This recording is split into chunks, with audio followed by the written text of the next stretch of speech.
চাকরি শূন্যতার এই বাংলাদেশে অনেক অভিজ্ঞতা থাকলেও কোনো চাকরি পাওয়া যায় না। তার মধ্যে থেকে একটা কষ্ট করে একটা চাকরি জুগিয়েছি, যদিও এটারও অভিজ্ঞতা ছিল ইতিপূর্বে, যার কারণে সহজে পেয়ে গেছি। কীভাবে পেলাম বিস্তারিত থাকবে ভিডিওতে। আলহামদুলিল্লাহ জয়েনিং হয়ে গেছে, 5 দিনের মধ্যে ডিউটি করতেছি। এখন এই যে স্কিপ দেখতেছেন এটা হচ্ছে ট্রেনিংয়ের সময়। ট্রেনিংয়ের সময় মোটামুটি একটু ড্রেস আপ করে গেলেও আমাদের ড্রেস আপ কিন্তু কোম্পানিরটাই থাকে।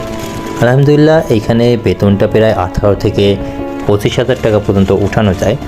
18,000 টাকা রেগুলার মোটামুটি ভুল না করে থাকলেই এখান থেকে আমি পেয়ে যাব।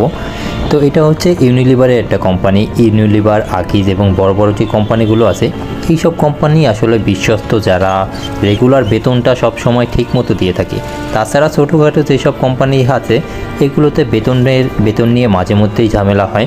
তাই বড় কোম্পানিতে চাকরি করা ঢাকা শহরে একটু কষ্টের হলেও এগুলো থেকে বেতন পাওয়াটা কখনো মিস যায় না। বেতনটা তারা সঠিক মতো দেওয়ার চেষ্টা করে।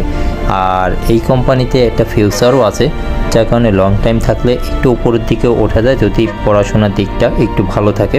ট্রেনিংয়ের জন্য আমি যাচ্ছিলাম রামপুরা এমজি টাওয়ারে। হাতিঝিল হয়ে আমার সেখানে যেতে হয়।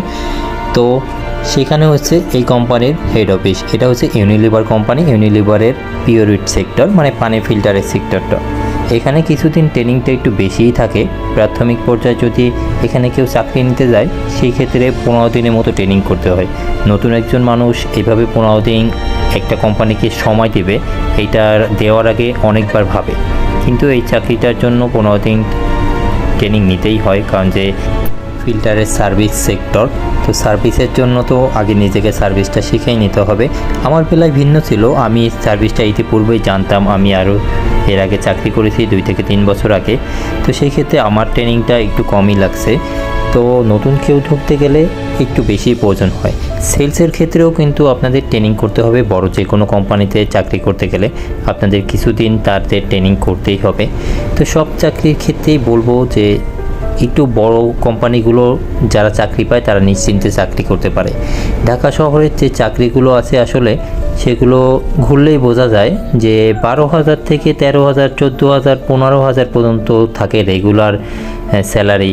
কিন্তু একটু বড় কোম্পানিতে মোটামুটি একটু কষ্ট হলে সেখানে মোটামুটি 18-20,000 টাকা পার হয়ে যায়। যদি আপনি মোটামুটি এইচএসসি কমপ্লিট থাকেন তাহলে এই সেলস অথবা যে কোনো সেক্টরে বড় কোম্পানির চাকরি করলে, নামি দামি কোম্পানির, তাহলে স্যালারিটা ঠিকমতো পাওয়া যায়, টাইম মতো পাওয়া যায়। চাকরির অনেক ধরনের অভিজ্ঞতাই নিয়েছি, কিন্তু যে কোথাও স্থায়ী হতে পারিনি, এটাই ছিল আমার সবথেকে বড় ভুল। পূর্বের অভিজ্ঞতা থেকে যেটা আপনাদের সাথে শেয়ার করলাম। তো আমি